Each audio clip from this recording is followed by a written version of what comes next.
Et voilà les gars, on est le lendemain. Alors en off, je suis arrivé à une petite heure, j'ai fait tous mes petits joints, tous les joints acryliques, tu vois. Tous mes joints élasto pour pouvoir mettre la première couche. Tu vois, partout. Hop, voilà. Et alors évidemment aussi au niveau de mon cache, comme ça, quand je mets la première couche, eh bien je la mets partout, tu vois. Hop. Et là aussi. Mais changement de programme, donc j'avais dit ouais j'allais nettoyer tout le chantier, aspirer tous les petits copeaux, etc. Mais je me suis fait livrer hier de Amazon, par Amazon plutôt, mon kit avec le rail pour fabriquer la porte coulissante. Alors j'ai tout déballé pour voir si tout était, tout correspondait à ce que je voulais. Ça a l'air d'être le cas. Alors c'est 3 commandes différentes. Ça, c'est le guide au sol, tu vois. C'est même pas la même marque, je te mettrai des liens dans la description, mais j'ai plus ou moins fait moi-même la composition et je vais me débrouiller avec ça. Donc en tout cas c'est bien, c'est vraiment bien livré. Donc ça t'es censé mettre collé contre ton mur. Et puis là tu as un réglage selon l'épaisseur de ta porte, tu vois.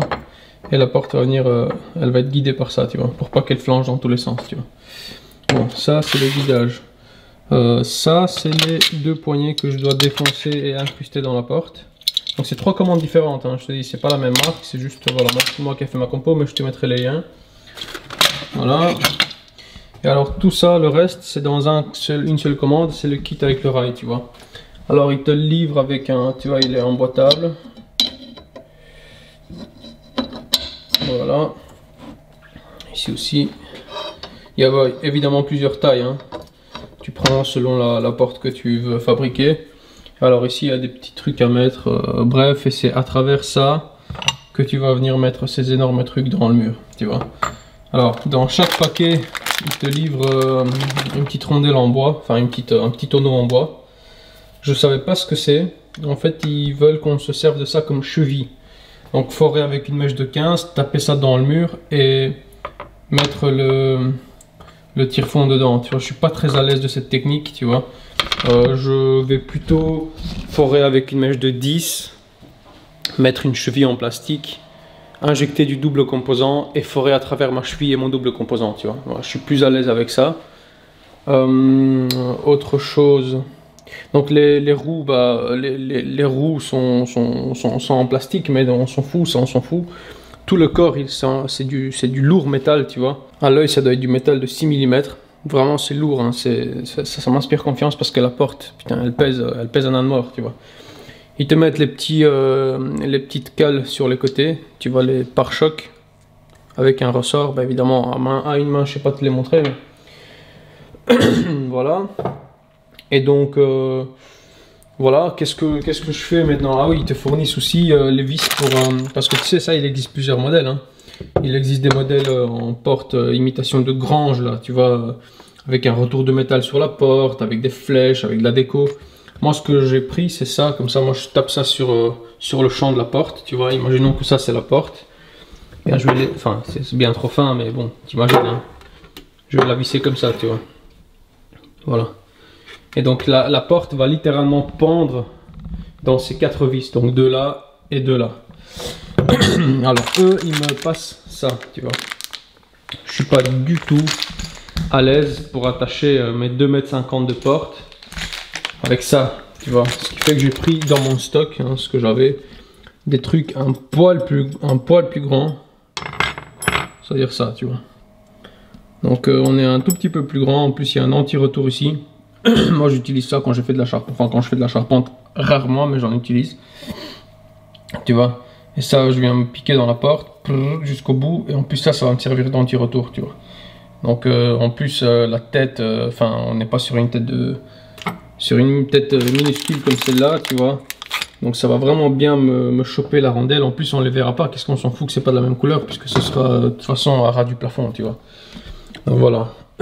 Par contre, avant de forer ça dans la porte, il est d'une évidence cruciale qu'il faut préforer le bois. Tu vois, tu peux pas, même si on est sur du bois plein comme ça, Tu peux pas venir mettre ça comme vis dedans, tu vois, et espérer que ton bois ne fissure pas parce que tu seras en PLS. Donc moi ce que je vais faire, c'est que je vais vite choper la trottinette électrique et je vais aller au fournisseur à 10 minutes d'ici, acheter une mèche à bois de cette longueur là, parce que de cette longueur là je n'ai pas. J'ai ma petite boîte à mèche ici, mais tu vois, j'ai vraiment que des petits... Ouais, non, ça c'est les mèches en métaux. Donc il faut vraiment que j'aille acheter un truc. Mais entre temps je vais déjà faire mes forages pour voir si... Parce que j'ai la chance d'avoir une poutre en béton. Je croise les doigts pour pas tomber dans une tige métallique ou quoi, ça va me faire chier, tu vois. Si c'est le cas, je prendrai ma mèche à métaux, tant pis. Hein. Mais voilà, j'ai fait mes calculs. Alors pour faire les calculs, fatalement il faut un petit peu anticiper, tu vois. Donc regarde. Tu vois, je l'ai connecté. Enfin connecté, pas définitivement, mais pour imaginer. Hop, tu prends la roue et tu la mets un tout petit peu plus haut, tu vois. C'est-à-dire pas comme ça, mais genre comme ça. Voire même un peu plus haut. Comme ça, tu vois. Là, tu prends ta mesure de ta roue au bout du truc, tu vois. Donc moi j'ai 12, voilà. J'ai 12 cm, plus ou moins. Bon, moi j'ai pris des vraies mesures, hein. Je te le montre pas à la cam, mais on va dire que j'ai 12 cm. Et je vais reporter ma mesure à 12 cm côté bas, et puis je vais forer dans les trous. Pourquoi? Parce que tu imagines qu'une fois la barre mise, bah, tu dois, une fois ça vissé sur la porte, tu dois pouvoir les monter au-dessus de ton rail pour le faire tomber dedans, tu vois. Donc si tu n'anticipes pas ça et que tu le mets trop haut, tu pourras tout simplement pas emboîter ta porte et tu seras embêté, tu vois. Donc voilà. Ça je le fais en off, hein, c'est 4 forages, tu vois, c'est pas... Tu vois, j'ai tracé ma ligne ici en haut, ici j'ai fait exprès de pas encore finir les finitions parce que justement je voulais voir ce que ça donne avec la porte et je les finirai après. Et donc voilà, je vais faire mes petits points, mes 4 forages, voir comment ça se présente, aller acheter la mèche, voir si les boulons sont assez longs, une fois les forages faits, etc. Et dès que j'ai tout, j'ai du concret et que je commence à mettre le rail, à mon avis, je vais mettre le trépied et je t'expliquerai tout ça. Allez, c'est parti.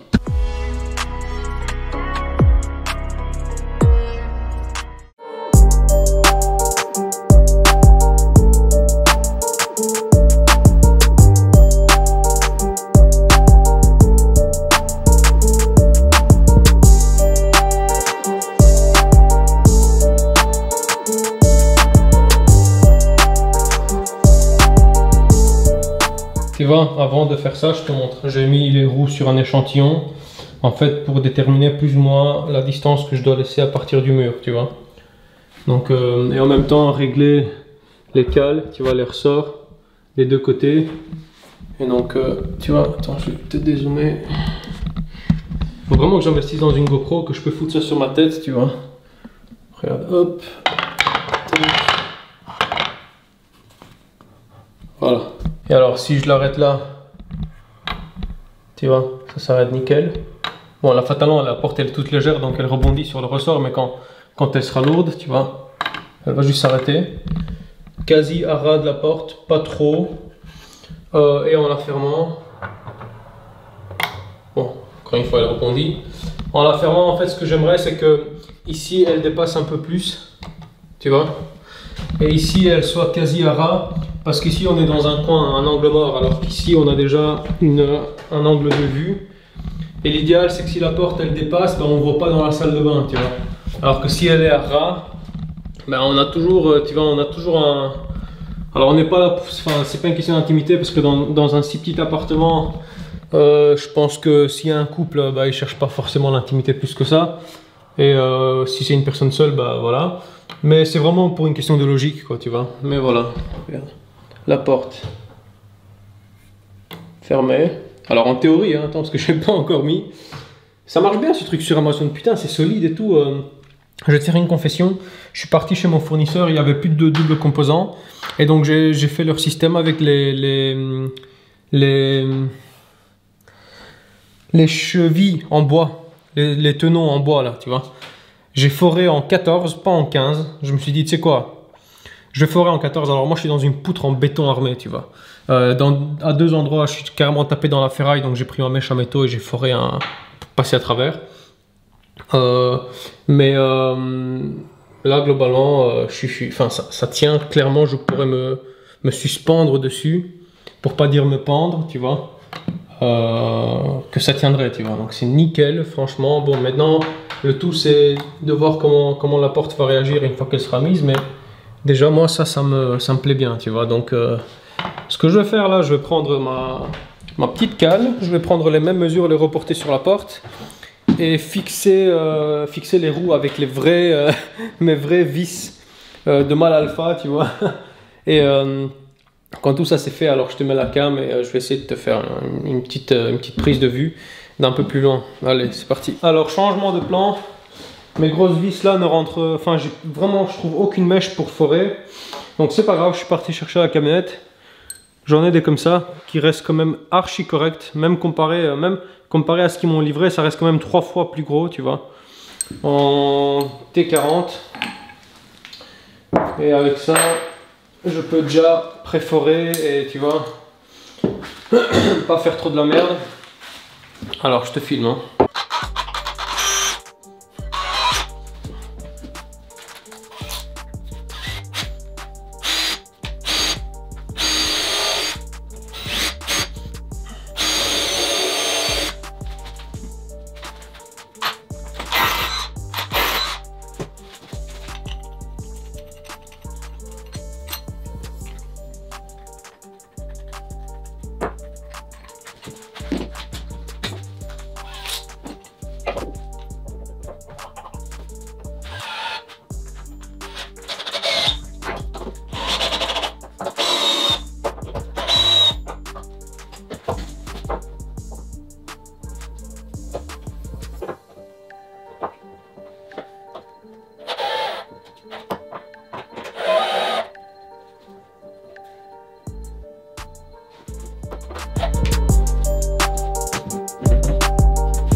Bon, il y a 2-3 réglages à faire, hein, évidemment, mais c'est impressionnant, quoi. Regarde ça. Nickel, tombe bien.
Et ben voilà, elle est faite, elle est réglée. Maintenant que tout est réglé, bah, il faut évidemment la démonter. Enfin, pas la démonter.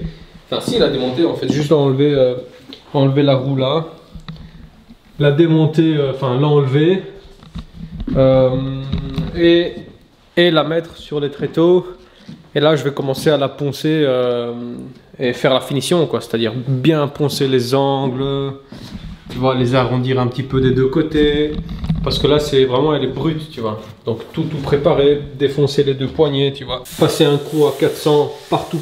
Comme ça, elle est bien poncée, bien arrondie, agréable à prendre en main. Et surtout, bah, défoncer les poignets, tu vois. J'ai un peu calculé, j'ai un peu regardé des deux côtés, tu vois, comment je dois faire. Et je vais devoir incruster ces deux poignets dedans. Ça va être la touche de finition parfaite. Et ça, ce sera en off, hein. Donc j'éteins la cam, je prends la porte, je la ponce et je te mettrai la cam quand je ferai les poignets. On va voir s'il y a moyen d'avoir quelque chose de sympa. Je te laisserai ça à l'écran. Ça va? Allez, à toutes.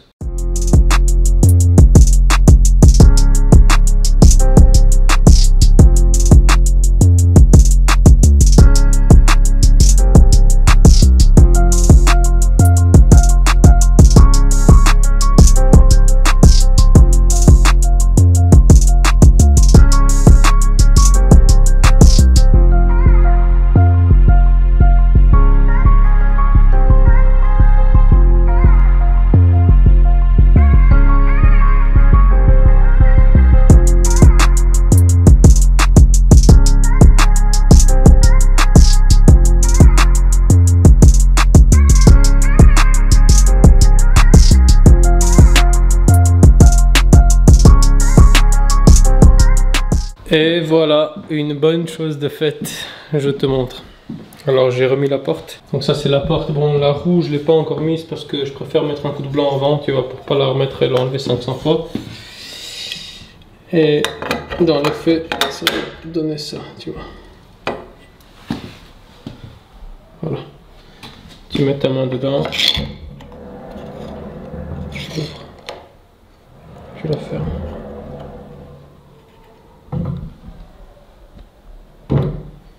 Parfait. Même chose de l'autre côté. C'est calculé, enfin je l'ai calculé de telle façon à ce que quand tu fermes la porte, tu vois, hop. Alors tu vois quand tu fermes la porte pour pouvoir toujours avoir accès à la prendre.